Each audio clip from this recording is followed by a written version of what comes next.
Live from the chicken wing capital of the world, Buffalo, New York. You're listening to the Childcare Bridge Podcast, your source for the best tips, tools, and tactics on how to market and grow your childcare center, ensuring total domination. Total domination. This is the Childcare Bridge, and this is your host, Michael Tasner.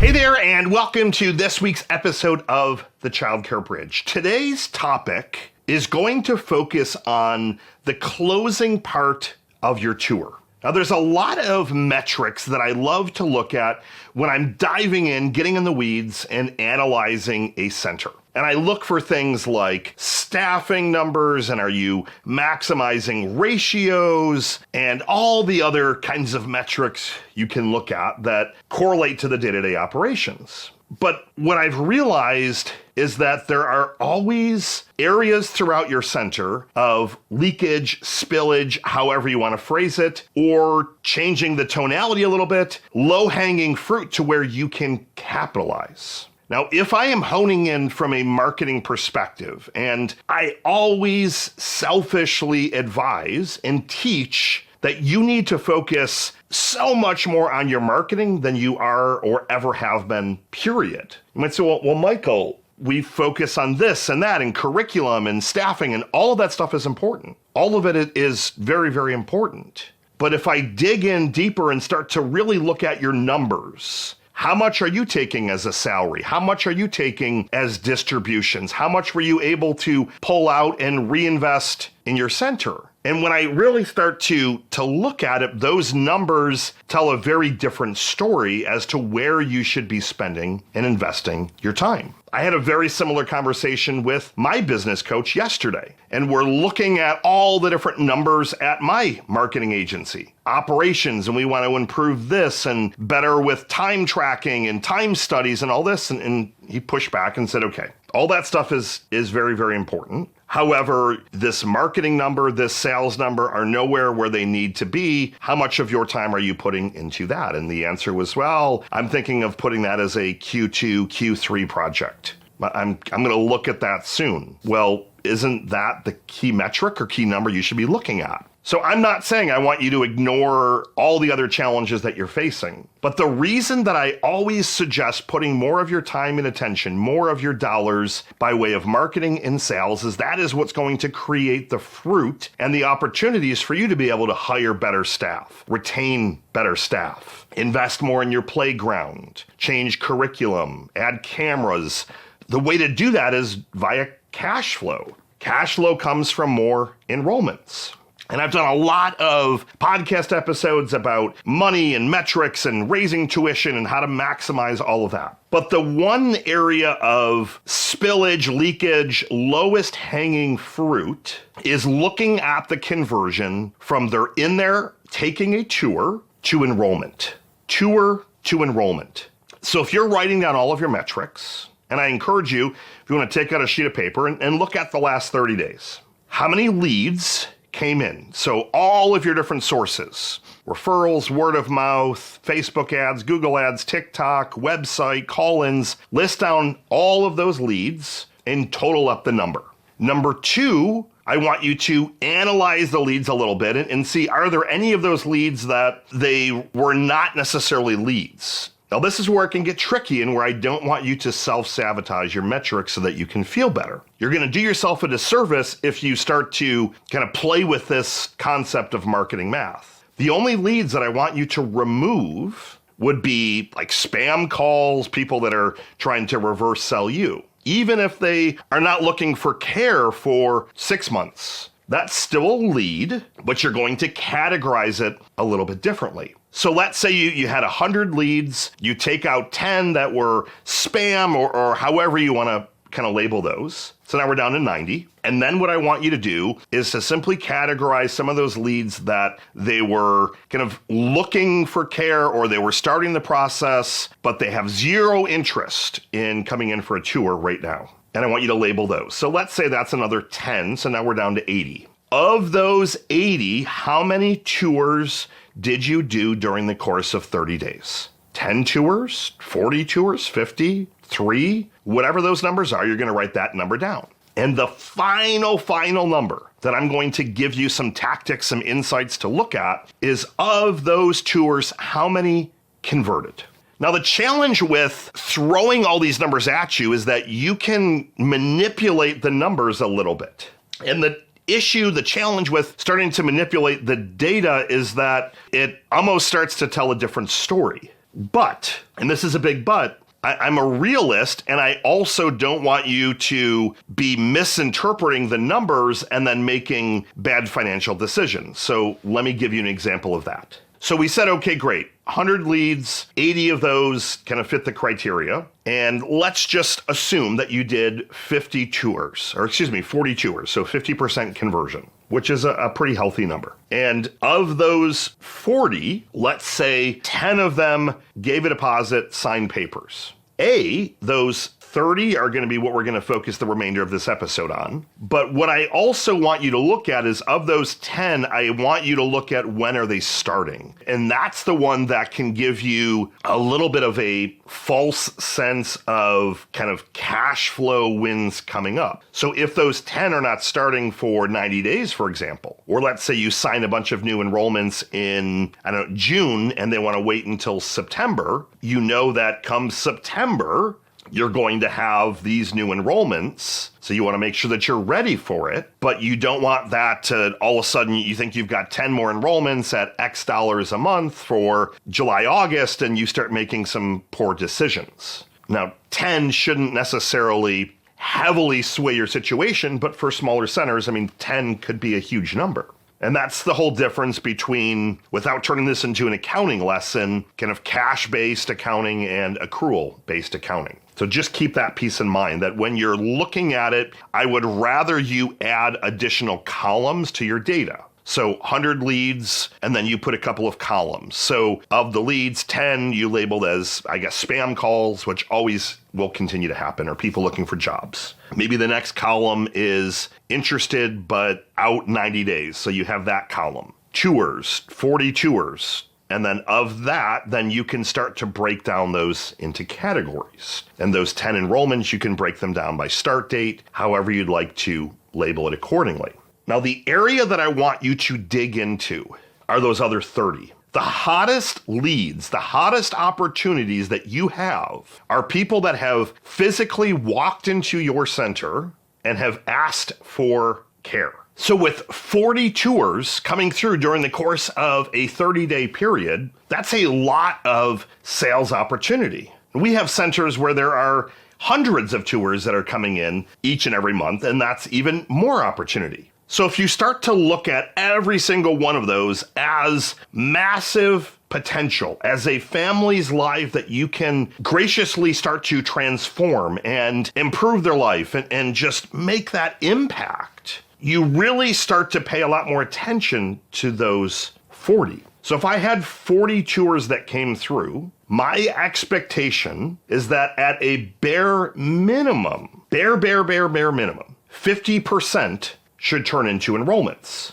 Now, the average center across the hundreds of centers that we work with is closing typically between 65 and 75%. So 10 tours come in, they're going to be enrolling 6, 7, 8 of those families. You might say, well, Michael, that's some really big math. Like, those are big numbers. Now, the way that you can start to determine where you need to tweak and where you need to improve that tour experience is by taking a deeper dive into those 40 tours that came in. I want to know the age of the student. I want to know if they toured and they're 2 months pregnant and they're not looking for care for quite a while. I want to size that stuff up. So again, we're really looking at clean data. If you overanalyze data that's not clean, you're going to end up making poor business decisions. And I've been there many, many times. Like if I look at, great, we got 200 leads into our agency last week.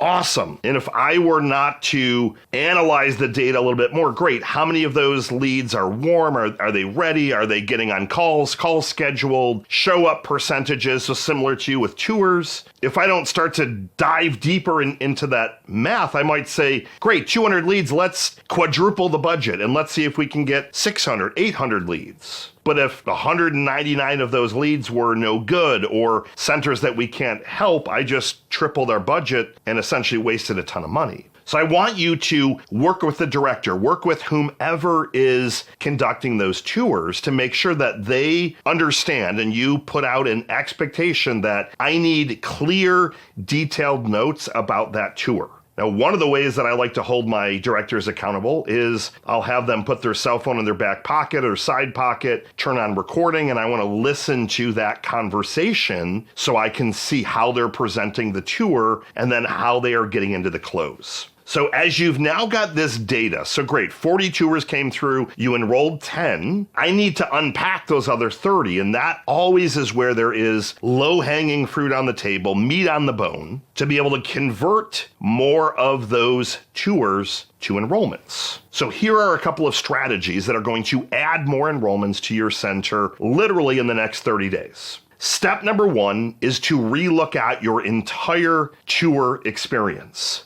How are you choreographing it? What does the experience look like if you were a prospective family? If you were secret shopping your center, would you be wowed? Would you be like, So step 1 is I need you to understand where you can very rapidly tweak the experience a little bit. I've done several podcasts on the tour experience. I just did an entire 60-minute webinar on this exact topic. I'll make sure that I link everything for you. Like, there is a lot of steps to making sure you have what I like to call a $1 million tour. And it starts with before they even walk into your center. And that's making sure that they have a good experience beforehand, before they're even in the car driving to your center. But what I've realized is that those last 5-10 minutes of the tour, they can get to be a little bit awkward. So if you don't set the tone at the beginning of the tour, that here is what we're going to do today. We're going to walk into this classroom. We're going to go to this classroom. You're going to meet a teacher. Little Johnny is going to go play here. And then at the end of the tour, if we feel that we are a right fit for each other, we'll go into my office. I'll answer any additional questions. We can talk about the tuition, if we have any scholarships that are available, and we can see if it makes sense to have you join. If you don't set what salespeople call an upfront contract at the beginning of the tour, the ending of your tours is always going to be an awkward dance. Like it's that awkwardness of like, you're hoping they're just going to say, great, how do I enroll? But if you are not guiding them and having that choreographed process, it's going to be awkward. It is tough to then transition them into your office. Hey, let's go into my office and let's talk. But if they had already known that was what they could expect, it makes life much, much easier. So that is tactic tip number 1, is as you're starting your tour, let them know what to expect and let them know you're going to have a discussion at the end. And I want you to be I want you to pay attention to all the words that I'm using. They're very, very specific words. Scholarship, to see if we're a right fit for each other. You're not saying, well, we're going to see if you're interested in enrolling. We're going to say, we want to make sure that you are a right fit for our center. We have certain types of families that do really well here. We're going to go through, we'll explain everything, and then we can see if we're a right fit for each other at the end of the tour, and we'll do that in my office. Does that sound good? Yes, great. So you've got that upfront contract. You're rolling, you're moving, and everything is moving in the right direction. Tip number 1.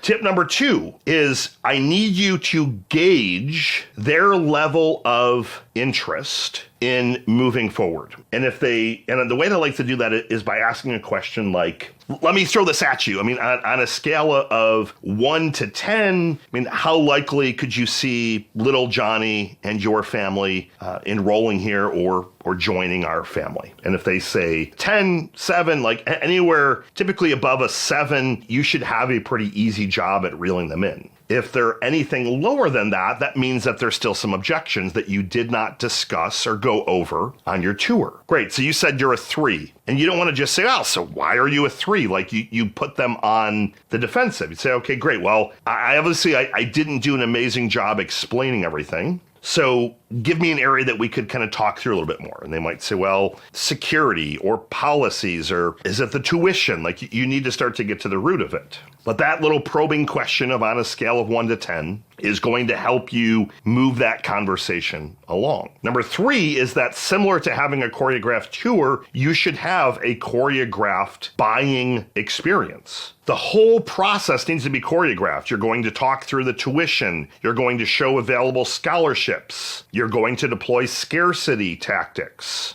You're going to let them know that you can reserve their spot for X amount of time, but you're not going to hold their spot forever. Like this isn't we build a wait list pretty quickly. This is a prime time for enrollments. If you feel that you're a fit here, we have already committed to you and said we think you're a great fit for our center, then at the very least, let's take this first step.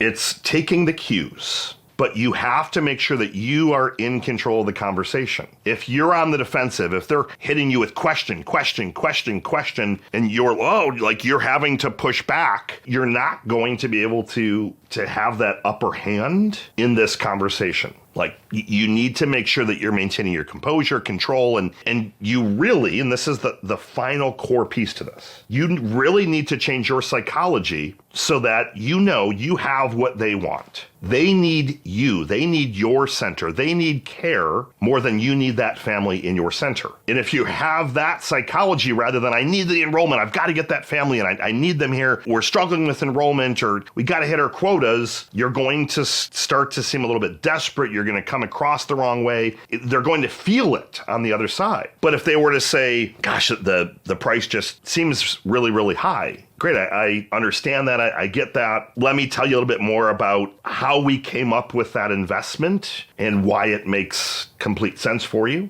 And there's a lot of different rebuttals, and it varies based on the type of center, your closing styles, but you have to understand where they're at. You have to also believe in what you're selling, the product, the service that you're selling. And I really need you, and this is the hardest part, I really need you to try and smoke out what is their number one reason for wanting to enroll. There's a lot of generic stuff that I could call surface level. They work from home. They no longer have the ability to have little Johnny running around during conference calls. Okay, great. So you have that. What else? So you mentioned that you work at home and little Johnny's running around on your conference calls, but why is that important? And so, well, I'm trying to climb the career ladder. Tell me a little bit more about that. I'm kind of curious. And they start talking. And what you're doing is you're listening, but you're taking cues.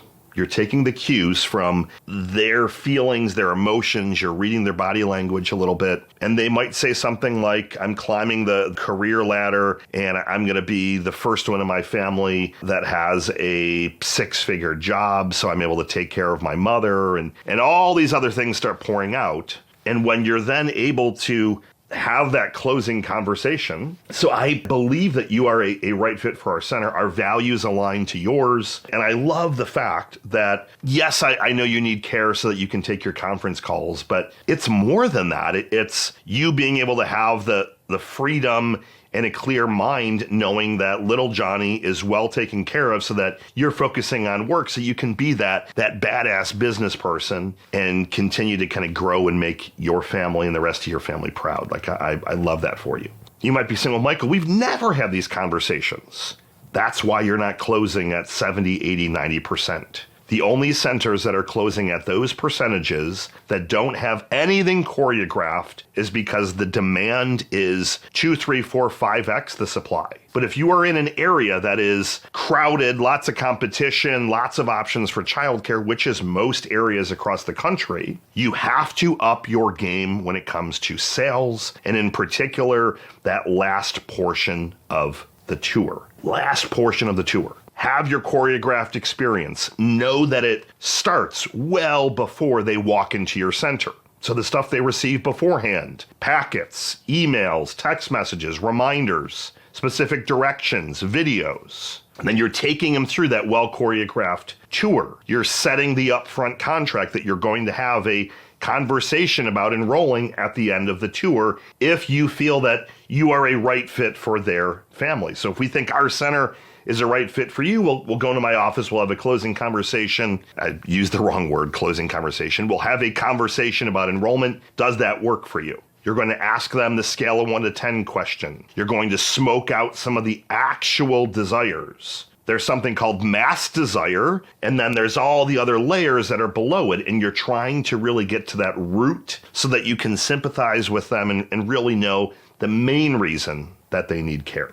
That is how you start to close live more tours as they are in. Now, on the back end, it's all the follow-up, and that's a whole nother episode. So that's also an area where a lot of centers have that leakage, where they come in, they tour, they don't enroll, and then you forget about them. You put them aside. Just because they didn't enroll right then does not mean that they're a lost opportunity. Most families are touring 2 to 4 locations, but they're doing it very rapidly and they're making a decision very rapidly. But just starting to uptick those numbers. So if we go back to those numbers that you had 40 tours and you close 10, making a couple of the tweaks that I just talked to you about, well, what if now all of a sudden you close 15 or 12 or 20? Money in the bank without you having to invest anything else. And that is my favorite opportunity and my favorite area that I can adjust. Get out there, take some action, improve your tours. Michael Tasner signing off. Good morning, good afternoon, and good night. I'll see you next week.